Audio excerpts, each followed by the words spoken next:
Hello, everybody, and welcome back to the Valentine Sports Show. I'm your host, Frank Rampin, alongside Sal Grinstead. Here we're going to break down another week of the college football season. This Saturday was unbelievable, Sal. Lots of great games throughout the entire slate. Action-packed Saturday all day long. Let's start off with the first real banger of the day between two ranked SEC opponents. The SEC schedule underway. Tennessee and Georgia on Rocky Top. What a marvelous ball game this was, Sal. Wow. Dude, I mean, we had 2 to 3 games on Saturday that, if you only watch that one, you'd say that's the game of the year. I mean, it was just an outstanding Saturday. And before we get into this game, I do want you to blind rank these two players. He has no idea what they are. So I got here for you. Player A, he's got 608 yards, a 63% completion percentage, 3 touchdowns, and 3 interceptions. Okay. Player B, 372 yards, 67% completion percentage, 5 total touchdowns, and 2 interceptions. Which one would you rather have on your team, Frank? Well, one of them has almost doubled the amount of yards. I guess kind of close. 3 picks to 3 touchdowns, not so great, though. I guess I would take the guy with the 5-to-2 touchdown to pick ratio. So not turning the ball over, taking care of the ball, keeping the offense on the field. Yeah, that's the right choice right there. So player A is Nico Iamaleava through 3 games this season. Player B, Joey Aguilar against Georgia. Wow. That was just against Georgia, just one game. Against Georgia. Clearly outperformed him. And, they're getting a better bang for their buck. He wanted $10 million from Tennessee, so they made the right choice, I would say. Nico Iamaleava might be regretting his decision right now after that. Are they 0-3? They are on 3. They got worked against New Mexico this week. Whew. I want to say it was 38-10, 31-10. Brutal. So I made the right choice there, picking Joey Aguilar. He's now the starting quarterback for the Tennessee Volunteers. He had a pretty good game. The Tennessee offense came out swinging, firepower offensively from both sides, and they had a 2-touchdown lead going into the second or late into the second quarter. But things changed on a dime there. Gunnar Stockton looked very good. He made a bunch of great plays down the stretch, and Georgia ended up pulling this one out in overtime. Crazy game. Missed field goal at the buzzer by Tennessee. Just wild game the whole time. One of the big changes in this game was Gunnar Stockton's throw on 4th and 6 to tie the game. 2.5 to go, man. Wow, what an incredible throw. That was probably the throw of the day, if you ask me. And the big part for Tennessee to be intrigued about, man, Chris Brazzell, 177 receiving yards, 3 touchdowns. It was just an incredible performance, and like I said, early contestant for Game of the Year already. Yeah, that was an unbelievable game. SEC regular season schedule starts off with a bang. And Joey Aguilar, his stats, like you mentioned, were pretty great. He started off that game just throwing bombs down the field all over the place, and Brazzell was just taking him to the house. That was wild. And that 4th and 6, that game, that was tight. That Rocky Top, that Neyland Stadium, the 7th largest stadium in all of the world, was going insane. I can't even imagine being on that field for that high pressure of a moment. And to make that throw in that situation and then convert for 2 to tie the game, just unbelievable. Gunnar Stockton showed me a lot during this game. Yeah. And, I mean, that stadium, they're ready to field rush at any given moment.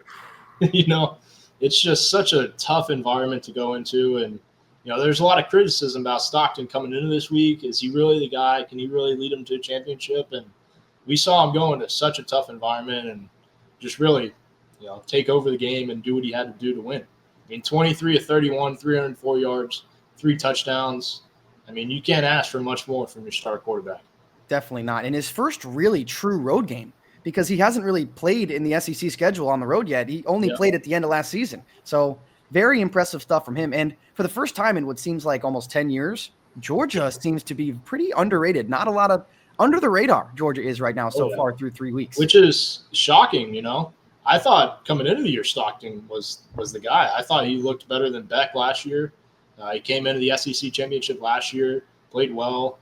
I thought they were a team to watch out for coming into the year. So it's shocking to see them underrated. Yeah, well, not anymore. Now after that Tennessee win, they're right up there at the top of the rankings, and they're going to be a force to reckon with for the rest of this season. So let's move on to another game, another one of the bangers from this Saturday. These were probably the top 2, in my opinion, that Georgia-Tennessee we just talked about, and this one, Texas A&M headed to South Bend to play Notre Dame. What a wild game this was. When you see A&M and Notre Dame, first thing you think of, defense, right? Slugfest. Going to be tough to score points. That was not the case in South Bend this weekend. It was a shootout from the jump.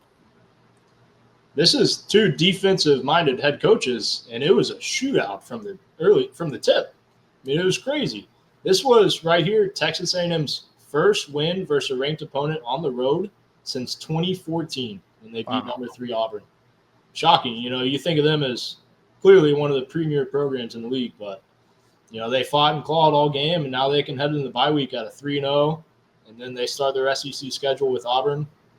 Man, this was just an incredible game. To go down into South Bend, upset them in front of their home fans.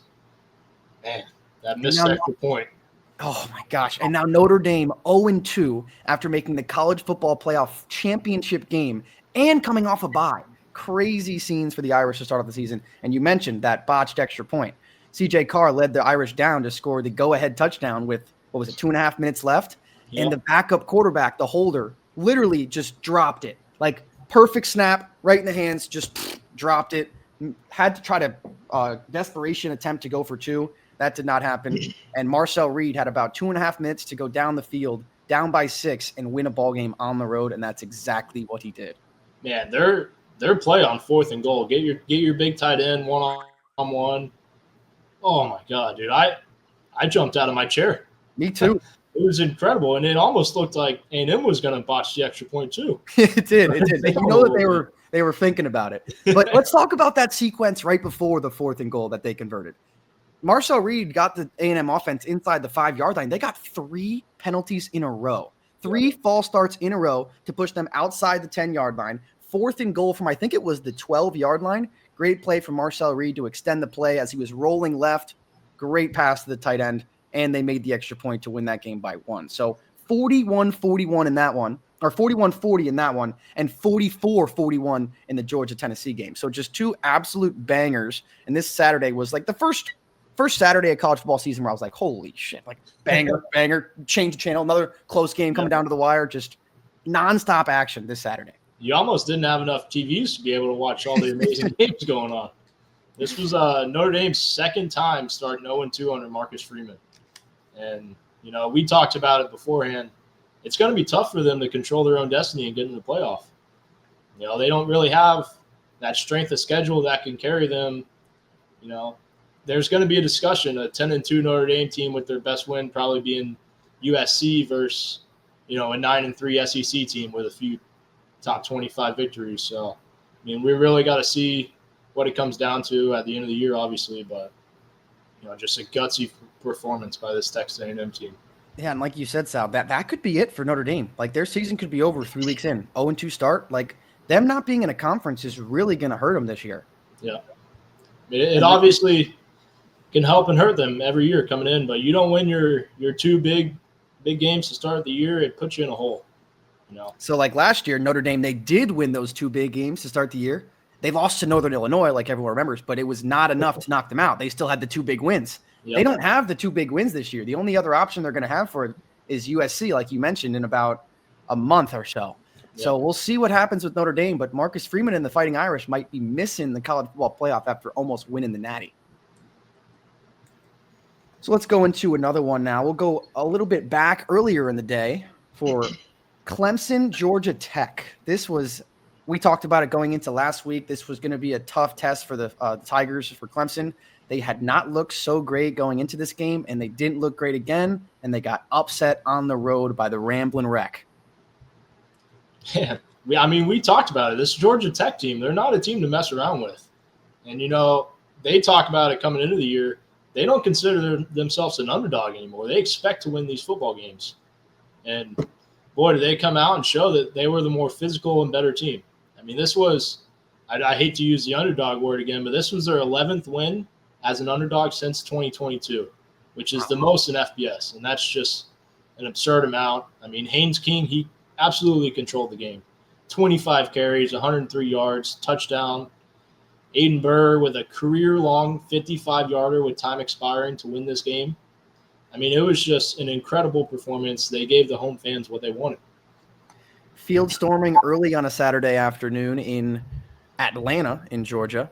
And you mentioned they just continue to win as the underdog. And I really think that a big part of that is, like you said, Haynes King just being an absolute animal. 25 carries on the day for him, over 100 yards and a touchdown. They just run the ball. They control the clock. They don't let you get back on the field offensively. And when you do, you better take advantage of it because you're not going to get the ball back for another 8.5 minutes. They're going to just take you down to the goal line. So they are a team to be reckoned with for sure. And Brent Key's got the boys buzzing. Dude, the culture there is just outstanding. You know, they were so calm coming down to the wire. That drive they had to go kick that game-winning field goal, it just looked perfectly orchestrated. Even up to there's nothing Clemson could do to stop it. And they did a fire drill field goal for the win. 55-yard career-long fire drill field goal to win the game. That's absurd. Talk about a level of calmness. That's ice in the veins right there. And it shows they were prepared. You know, they talked about it. They did the fire drill field goal practice the day before. They knew what they were going to get themselves into. You know, that's just confidence in your team and preparation. And again, execution. You know, this Clemson team, they start slow. Offense is struggling again. Klubnik only 207 yards, touchdown, interception. I mean, I'm not sure what to think about this Dabo Swinney team. Yeah, it's been a very, very weird start to the season for Clemson. They have fallen out of the top 25 after being preseason, number 3. They fell from 3 to 12, and now they're completely out of the top 25 after starting 1 and 2. Very, very and people had them picked to be the national championship pick going into the season. They have apparently 4 guys in their D-line that are supposed to get drafted in the top 10. Has not seemed like that so far. They just got ran all over on Saturday. And it's such an experienced offensive line, too, that you would think they'd hold the line, and they're getting pushed up there up front, too. And their Heisman hopeful quarterback has not looked so good so far. Yeah. And I think it almost like they got rid of the pass. I mean, they used him more as a runner. He had 17 carries. Yeah. You don't expect that when you're playing Cade Klubnik, who was supposed to be, you know, the guy. He threw 45 touchdowns last year almost. Crazy. So another team that this could be a controversial take, but a team that's kind of reminded me a little bit of Clemson so far this year, a team that's already played Clemson this year, LSU. They're the number 3 team in the country, right? They played that slugfest game in week 1 against Clemson where they ended up pulling away. Nussmeier had a couple good drives to end that game and win. Then they played Louisiana Tech.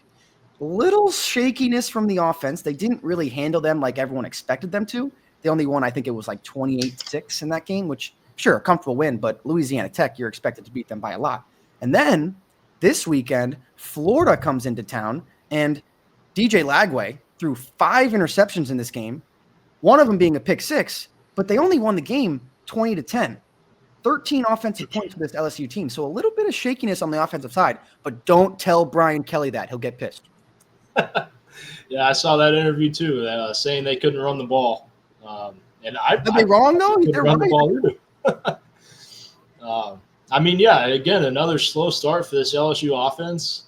And, I mean, obviously they won the game, but I would say Florida more lost the game than LSU winning the game. I mean, Florida outgained LSU in total yards, time of possession. They really controlled this game if it wasn't for the 5 interceptions from your $2 million quarterback, which is the most they've had in 30 years.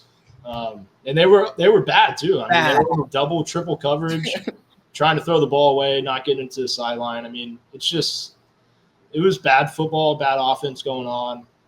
But I mean, this LSU defense, they're a force.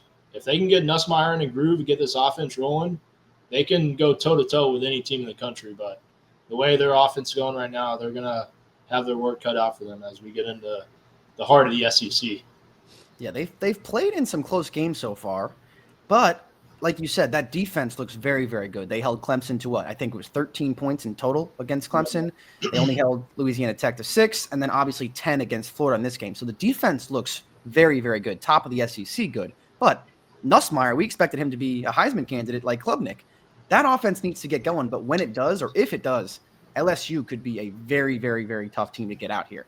A couple other teams in the top kind of took care of business handedly. Ohio State, Penn State winning big, Oregon winning big. Let's talk about Miami. Miami played South Florida this week, number 5 versus number 18, but South Florida, after 2 big ranked wins to start the season, got shellacked by Miami, popped right out of the top 25. Miami looks legit. Yeah, I mean, USF Cinderella run of upsetting the teams in Florida came to an end this weekend. Carson Beck with just an efficient day, 23 to 28, 340 yards, 3 touchdowns. Mark Fletcher, their running back, 16 carries, 120 yards, 3 touchdowns. I mean, they were 7 for 11 on third downs, 36 minutes of time possession. I mean, they just controlled this game from the opening kickoff. USF had nothing they could do to stop them. And they look huge. This Miami, both the O-line and the D-line look massive. Just physical specimens that will just impose their will on whoever is in front of them. They've been dominating the line of scrimmage. That's been a big thing over the past 3 or 4 years for Miami, especially last year.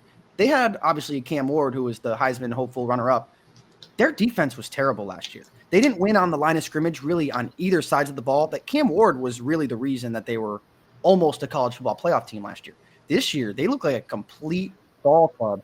And Carson Beck, he's not doing what Cam Ward was doing last year playing Superman. He's doing what they need him to do.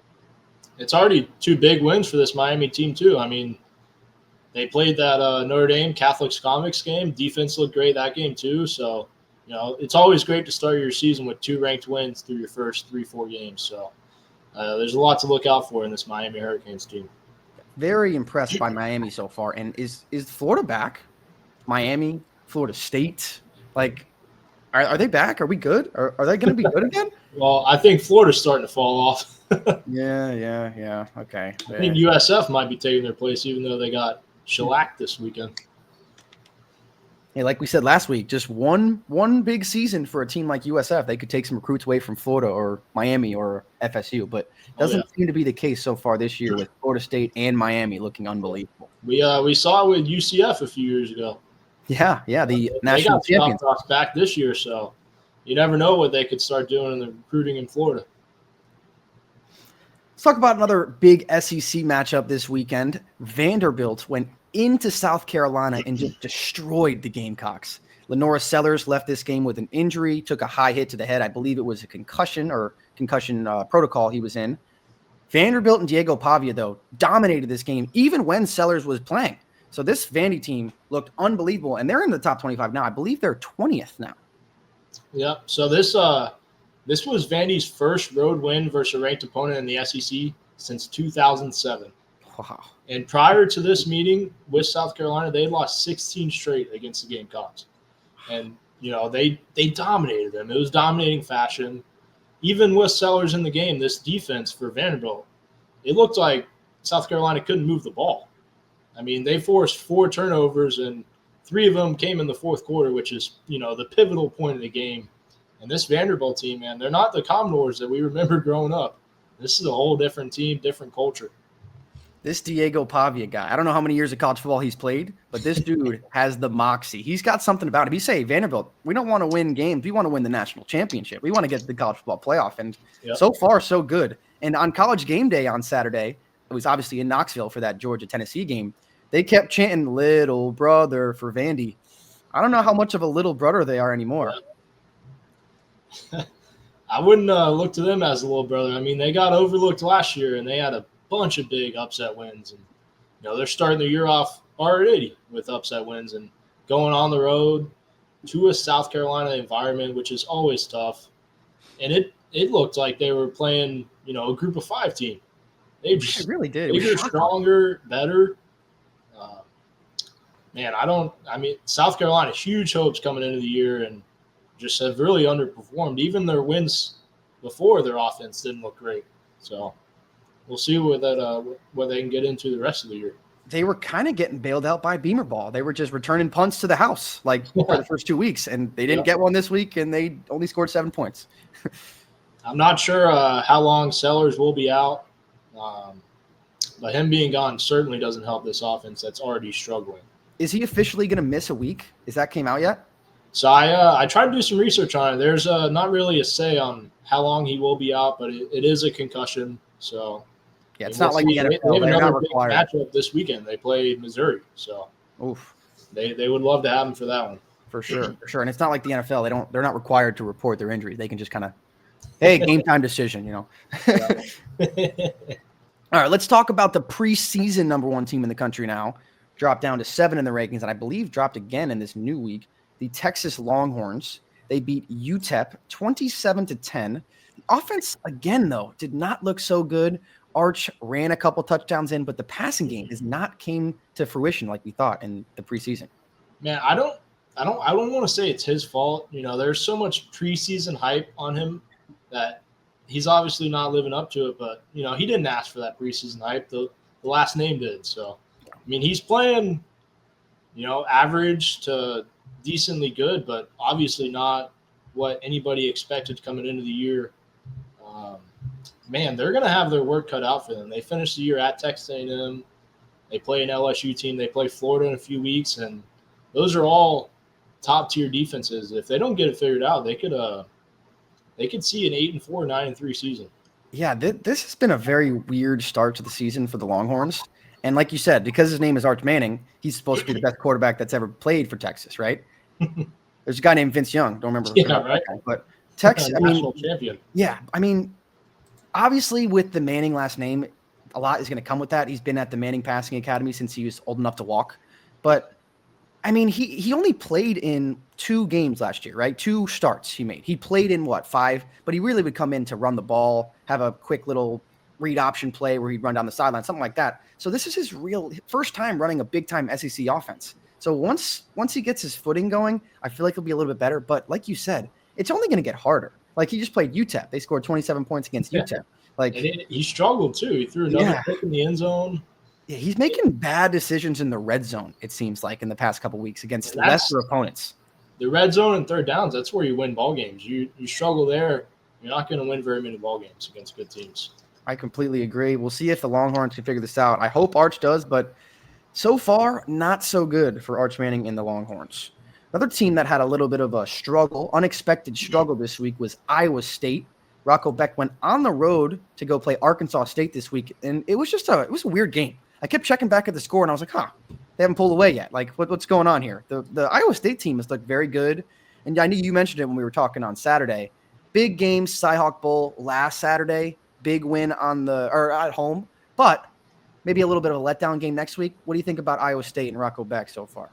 I mean, it was definitely kind of weird seeing them struggle against this Arkansas State team. And Arkansas State, they actually had a chance towards the end of the game to, maybe push overtime. They had the ball down 24-16 with a few minutes left. They had a chance. And it was definitely weird to see. I mean, this Iowa State team, they've ranked win against Kansas State. They beat Iowa. Probably just a game, they weren't fully ready for and kind of riding high after the Cy-Hawk Bowl. So we'll see if they can bounce back this week. Something I always think is interesting about college football, something you just said right there. They had a ranked win against Kansas State, right? Kansas State has not been what we thought Kansas State was going to be. Avery Johnson has not been what we thought Avery Johnson was going to be. So, look, once the season's all said and done, right? Let's say that they have a loss or 2, or let's say a loss, right? And they're still in the mix for the Big 12, and they could get into the playoff. Are we going to look back at that Kansas State win and say good ranked win? Or I don't really that is always weird to me because the preseason rankings, Texas was number 1. They're not the number 1 team in the country right now. FSU number 9 last year. Yeah. I mean, so I always think I take those with a grain of salt, right? Those early season ranked wins. At the end of the year, you won't be looking back at that K-State game and be like, wow, what a victory for this Hawkeye team. It's or this Cyclone team, sorry. It's and that game was a really good game. That was a week 0 game, correct? That was the game in Ireland, yes. I mean, that was a battle the whole way through. But I mean, for Iowa State's case, they need K-State to start playing some real football. They do, start and playing what they were supposed to. True. They were it's the only favorites in the Big 12. Yeah. Now you got a few teams coming up right on your tail. You got the Red Raiders and the Utes. Big matchup this week. Utes, interesting team in my opinion. But now I think that's either 3 or 4 years in a row where the team that goes to Ireland and loses, their season kind of falls off the rails. Obviously, Florida State that happened to. I'm blanking on who it happened to the year before that. But Kansas State in jeopardy of having it happen again. The curse of Ireland. Yeah. Yep.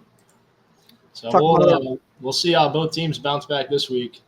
I mean, Iowa State, they're still 3-4-0, number 12. I believe they're 4-0 now because they played in week 0. They control their destiny, so let's see what they can do.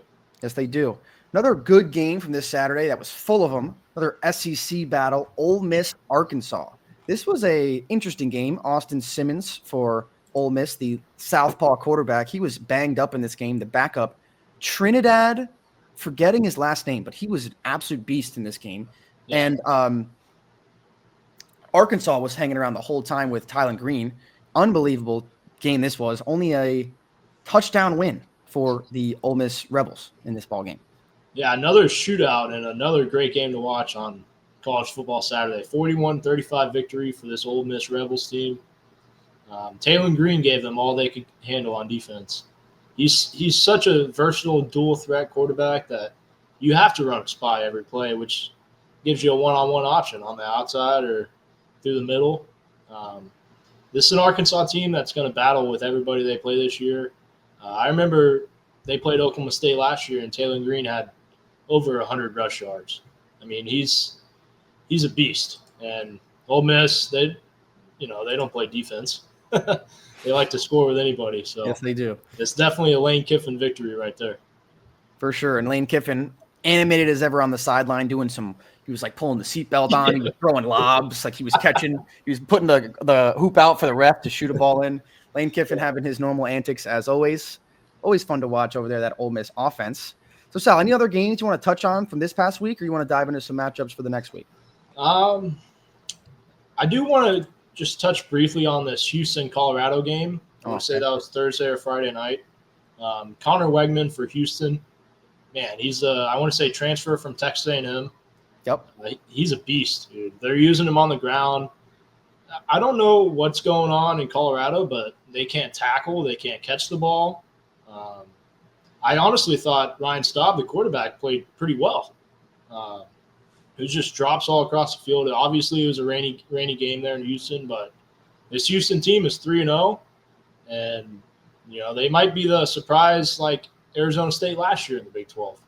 You never know who's going to come up in that conference. You never know. You just never know. The Big 12, it seems like anybody could win that conference every single year. The preseason prediction for the Big 12 might as well just be somebody like blindfold picking anything on a board. It's absurd. Last year, the same thing happened. Utah, preseason favorite. How many games did they win last year? 3? I think they went 6-6. They went 6. That's way more than I thought. This year, Kansas State, they're projected to win the Big 12. They're under 500 right now. Like, it's just been the Big 12 every single year, just fun to watch. Never know what's going to happen in that one. It's just anyone's conference. Yep. It's going to be fun to watch again this weekend. But Houston, they just ran all over Colorado. 209 rush yards as a team. Colorado scored late, but it really was never a ball game. No, and Dion didn't have any answers either. After the game, he's like, I got no words. I got nothing to say. So tough times out there in Boulder after Shador and Travis Hunter leave. We'll see if Dion's able to right the ship. So a couple teams that we talked about during this segment and games that we talked about, big games, Clemson and South Carolina, the number 11 and number 12 team in the country from last week's AP poll, bumped from the top 25, get out of there, along with South Florida as well, who got dominated by Miami. So new top 25, the top 5 really stays the same with Ohio State, Penn State, LSU. Miami goes up to 4, and then Georgia up to 5, so no more staying in the shadows for the Dogs. They're up in the top 5 now. Going to be interesting to see with this SEC and the Big Ten. Always the powerhouses there, especially now with the NIL. Those conferences can just pay more money, period. So the tops of those conferences are always the most fun to watch. And, I mean, the top 10 is 1, 2, 3, 4, 5 SEC teams, 2 Big Tens, and a Florida State. Yeah, I mean, we've really seen with the rankings this year from week to week, they're showing big wins. You're going to get rewarded for it. You don't play anybody, and you win, you still might go down. I mean, Oregon, they've looked arguably like the best team in the country every week, but they haven't played anybody yet. So you have, Miami and Georgia jumping them this week. And understandably so. I like that. Do you like that, Sal? I do. I mean, it rewards you for playing a tough out-of-conference schedule. Yeah. And, there's a lot of talk about, SEC not playing anybody when they go out of conference. But, I mean, you had Georgia. It doesn't matter who they play. They're going to beat everybody. But, Well, A&M just went to Notre Dame and beat them, so that's a big out-of-conference game that they just played. But I think it's funny that like teams like Notre Dame, teams like Florida State, these teams that aren't in the Big Ten or the SEC, it feels to me that they almost get ranked a little bit differently. Do you feel that? Right? I would agree with that. I mean, they can't help that their conference isn't performing as well as, the Big Ten or the SEC. All they can really do is take care of their business. I mean, we saw it a few years ago with Florida State going, 13-0 in regular season with Jordan Travis. Yeah. Not getting in. Obviously, that had to do with him getting hurt in the ACC championship game. But, I mean, you definitely see the favor of, an 11-1 SEC or Big Ten school over a 12-0 ACC or Big 12. But, I mean, I would say it's understandably so. Yeah. I mean, they're really starting to rank this year on, how you look on the field, how your team's playing, and who you're playing. So, I think that's a big deal. Yeah. I think I like it a lot because like there's always been those questions with the committee, like SEC, Big Ten bias, all that stuff. And the Florida State not making it obviously was a huge deal, which probably led to the expansion of the playoff, right? Yeah. But I just think that you should get rewarded for a tough win over a win over a shitty team. Like it just is so logical to me that I can't believe we haven't been doing it like this for the whole time. Yeah, and it's pretty awesome to see. I mean, I try to project the rankings every week, and this year I feel like is the craziest it's ever been. I mean, we've seen Florida lost against USF. They dropped all the way out of the top 25. They were 12. You see Clemson drop out from number 12 this week. You see South Carolina drop out from number 11. They're really showing you, like, if you lose a bad game, we don't care what your name is. You're gone. Which is why I think it's even interesting, like Notre Dame, they're 0-2, but they're still in the top 25. They're 24 because they've played Miami and Texas A&M. So I think that is helpful as well. I don't think you should just get kicked to the curb for losing 2 top 10 games, which, like we said already, it's going to be hard for Notre Dame to get themselves back in, but at least they scheduled the games, right? Yeah, and they're 0-2, but you can't sit here and say they're not a top 25 team in the country. No, even being 0-2, I would say an 0-2 team has no business being in the top 15. But 24, I think it's a good spot for them. They have a chance to rack up a few wins and try to inch their way back to that playoff territory. But if we're saying that on one hand, on the other hand, we have to say they need to take care of business against bad teams. If they don't look great against a bad team, then they might be able to get taken out. They got to beat these teams handedly who are not good. Which is what we saw with Clemson and South Carolina. I mean, you're right. Neither of those were terrible losses. Obviously, Vanderbilt kind of worked South Carolina, but those are 2 good teams they lost to in Georgia Tech and Vanderbilt. But the games they played prior, they didn't look good in those either. So it definitely goes a long way. I mean, Alabama, they've jumped up 5 spots in the past 2 weeks because they're actually starting to look like a good football team. Because they dominated. That certainly matters. Yeah. So I think, especially with the seemingly new way that the committee is ranking these, every game seems to be so much more important, right? Man, it's awesome to watch. So, Sal, speaking of those games that are extremely important, what are the big ones this weekend you got your eye on? So I got obviously Florida is kind of on a letdown right now, but they go into Miami and they're playing this Miami team that is just working everybody. So, I mean, this is going to be obviously a big game for the state of Florida, but could also have some big implications on each of these teams rest of the year. And a lot of these guys are South Florida guys that know each other, grew up in the same areas. They want to beat each other. Oh, yeah. And this is an even bigger game for Miami. They have a chance to absolutely control Florida. Sweep the state. They beat USF. They play Florida this week. They play FSU after their bye week next week. And, they also beat Bethune-Cookman, who's a force. So forced to be reckoned. They could win all these games in Florida, and that's certainly going to have an effect on where these high school recruits are going to go. For sure. And if Miami is all the way back like that, oh, my God, how good would that be for college football? Be like the early 2000s, man. Ooh. What a time. And this is a pivotal game for Florida, too. I mean, you play Miami, and then you go to Texas and Texas A&M. You could see Billy Napier fired before we get to the halfway mark in the season. So you know what's funny about that, Sal? Everybody was talking about the same thing last year. Florida had this Yep. gauntlet of a schedule last year. Billy Napier's fired already, and they rattled off a couple wins in a row, and they got their culture. DJ Lagway looked like a guy. So you never know. I mean, everyone counted Florida out last year, and they had this kind of similar situation. You never know. They could come back and win a few big games. I agree. I wouldn't say I'm a Billy Napier fan. He definitely saved his job with how they finished last year. He's definitely on the hot seat, but I wouldn't say he's anywhere safe right now either, Oh, no though. way. I mean, Florida has a culture of they plan to win. They want to win championships, and this is his fourth season there. He's 20-21 as a head coach. He's 13-19 against Power 4 schools.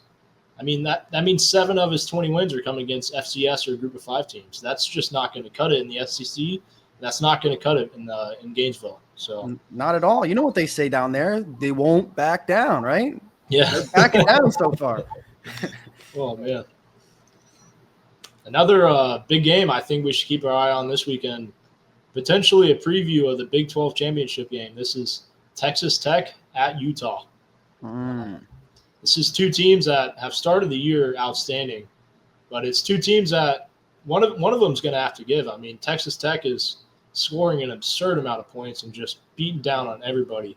In Utah, they're playing great defense. They haven't given up 10 points all year. So we're going to see something give this weekend. Yeah, Utah loves to run the ball, play good defense. That's kind of their style. And this is going to be the biggest game of the career of Devin Dampier so far. And where is this game? Is this game in? It's in Utah. In Utah. Okay, Jeez. so at home. Underrated, tough place to play, man. Yeah. Oh, yeah, for sure. And, I mean, we'll see what Baron Morton's got. We'll see what Devin Dampier's got. But, man, I could see them matching up again later in November. I could too. But I think we could have a situation here like talked Georgia Tech earlier. Like Georgia Tech just kind of sucks the life out of you. There's a chance that Utah could do this to Texas Tech in this game. Very well. They play very similar. Very similar. You got any more for us, Sal? Another big game to keep an eye on is Auburn at Oklahoma. Ooh. Now, this will be a reunion of Jackson Arnold and this OU fan base who was calling for him to get benched, halfway through the year last year. So we're going to see what he has to answer for. And, I mean, Norman is just such a tough place to play. You're going there. They have the second most home wins since 2005. It's going to be a battle for this Auburn team. And this OU defense, man, they've given up 19 points through 3 games this season. Total. Not what you're accustomed to when you're seeing the Sooners. Wow. Yeah, not at all. I mean, you know what's crazy? Like now that Oklahoma and Texas are in the SEC, they have just a completely different identity. Both of them. It was like every time Oklahoma and Texas played back when they were in the Big 12, Red River rivalry, it was just 55-54, 55-51, like crazy games. Now, both of these defenses are very, very good. This Brent Venables defense is unbelievable. And John Mateer, is he the Heisman frontrunner right now? I don't know if he's the front runner, but he's certainly making his case, man. When I watch him play and I watch him escape the pocket and make the plays longer than they should be, it reminds me of Baker Mayfield at Oklahoma. I mean, they're both just so gutsy, underrated. You don't see when Baker went there, nobody was expecting to do what he did. Win the Heisman, lead a team to the playoff. I see Baker-esque in him. That's high praise right there, Sal. High praise. I know, and you know me, I'm an Oklahoma State guy, but yeah, I love me some Baker Mayfield. Speaking of that, we're going to see him tonight on Monday Night Football. Yep. And my Raiders. Another ranked matchup for the weekend. We got number 9 Illinois heading to number 19 Indiana. Now this is I would say a slept-on game. Nobody's really talking about Illinois or Indiana, but this is 2 underrated quarterbacks and Luke Altmaier and Fernando Mendoza, who are just playing outstanding football throughout the year. Altmaier has 709 yards, 8 touchdowns, no turnovers.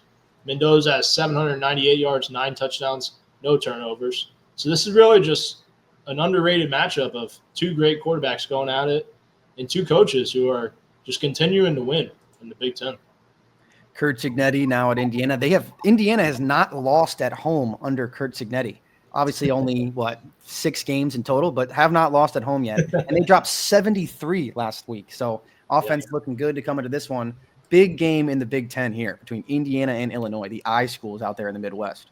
And both of them have a fairly favorable schedule. So, you could see a world where whoever wins this game is, in the college football playoff like Indiana last year. So, do either of them have to go to Ohio State or Penn State? I think maybe Illinois has to go to Penn State, but I don't. I looked at their schedules a few weeks ago. Very favorable. I mean, you win this game, even if you got to go to Penn State or Ohio State. Oh, and Oregon. I completely forgot Oregon is in the Big Ten, Even if you got to go there, you lose that one. You're looking at 11-1 Big Ten school. I believe that's what Indiana was last year. Their only loss was at the shoe last year where they kind of got crushed by Ohio State. Yeah. So, this is certainly big implications early in the year for both of these programs. So we'll see what can happen. It is in Indiana, so I like the conference schedule coming around. School it out. This conference schedule coming around now is going to be a lot of fun to watch, both in the Big Ten and in the SEC. Just got started this past weekend, and games will just continue to get better and better and better. You got any more for us, Sal? That's it for now. I got two kind of sneaky games for the weekend. Let's hear it. This Tulane going on the road at Ole Miss. I know it's you're looking at a group of 5 going on the road at an SEC school, but this Tulane team, you're looking at potentially the group of 5 that makes the playoff. I know it's early to say that, but they're 3-0. They've handled business. They got Jake Retzloff, the transfer from BYU. He's playing solid football. I don't know if I think they upset Ole Miss, but they're going into a hostile environment, and if anybody can handle it, it would be this Tulane team. And so we'll see what they can do.